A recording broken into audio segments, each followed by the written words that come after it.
Paris-Nice, the race to the sun, the first major week-long stage race of the season. It's a test of early form, a proving ground for the Tour de France contenders, and a race that can make or break a rider's spring campaign.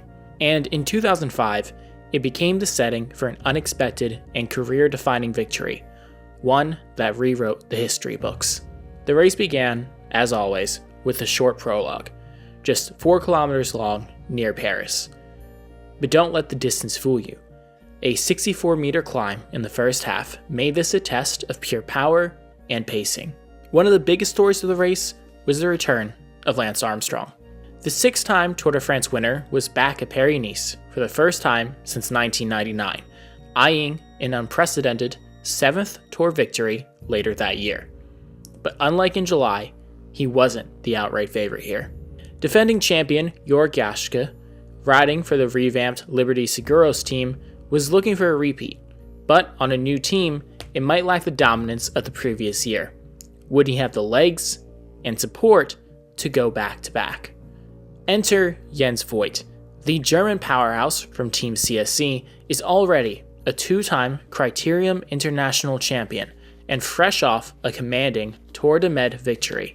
Voigt was one of the most aggressive riders in the peloton, and in the prologue, he put down a blistering time, 5:15:41, the fastest time of the day. CSC was already making a statement, placing 6 riders in the top 17, including American Bobby Julich in 17th. A team packed with experience and firepower, they were ready to shape the race. Julich was, for a moment, the best American general classification hope since Greg LeMond. At the 1998 Tour de France, he finished 3rd behind 2 legends of this era of the sport, Jan Ullrich and Marco Pantani. However, after a crash at the 1999 Tour and the rise of Lance, Julich has been a domestique for the last few years, a valuable team member for riders like Alexander Vinokourov. Julich even almost retired at the end of 2003, but was convinced by Bjarne Riis himself to join CSC. This has led to a late career renaissance for Julich, with a bronze medal in last year's Olympics being the highlight so far. But 2005 could be even better. Stage 1 of Paris-Nice looks straightforward, until 10 kilometers to go. A crash reshuffled the deck, taking down some of the biggest names in the race: Gilberto Simoni, Cadel Evans, Michael Rogers, and, most notably, Lance Armstrong. Up front, a reduced lead group powered towards a finish, and in the sprint, it was Tom Boonen, the young Belgian sensation who blasted across the line for the win. Bobby Julich, meanwhile, had quietly moved up to 9th overall, just 7 seconds back. A small, but significant step. Stage 2 was supposed to be a longer battle, but brutal weather forced organizers to shorten it to just 46.5 kilometers. With this race against the elements, strategy and positioning were everything. Kim Kirchen saw an opportunity and launched a bold move on the only categorized climb. Jens Voigt followed. But Team Quickstep had the final say. Boonen took his 2nd straight stage, seizing the yellow jersey in the process. Another shortened stage followed at stage 3. Jens Voigt, ever the aggressor, tried to control the sprint himself, hoping to reclaim yellow. But the day belonged to a young Spanish talent, who surged past Boonen for the biggest win of his career. Boonen, however, remained a yellow.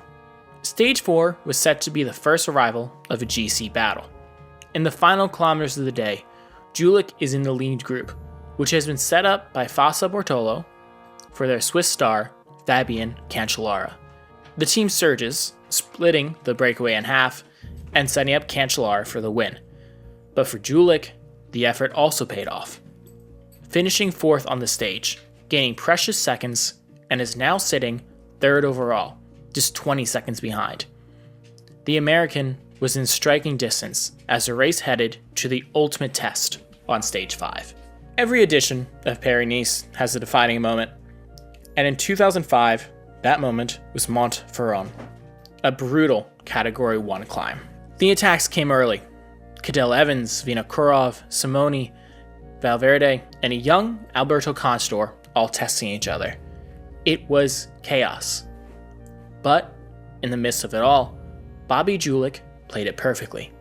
He rode within himself, marked the right moves, and stayed patient. When former Giro d'Italia winner Simone attacks, no one can bridge the gap, and everyone is suffering at tempo. Simone took the stage, but Julich had done enough. He was now the race leader, with 19 seconds in hand.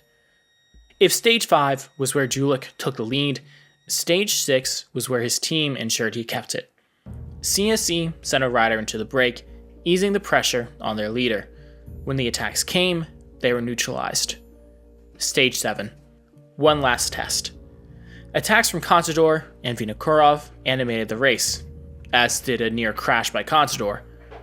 But with the GC settled, the real battle was for the stage. Alejandro Valverde won the sprint, but Bobby Julich had secured overall victory. He became the first American to ever win Paris-Nice, a career-defining moment. No American would win Paris-Nice again for another 19 years, until Matteo Jorgensen in 2024. Bobby Julich's 2005 Paris-Nice victory was a masterclass in patience, strategy, and execution. A victory few predicted, but one that secured his place in cycling history.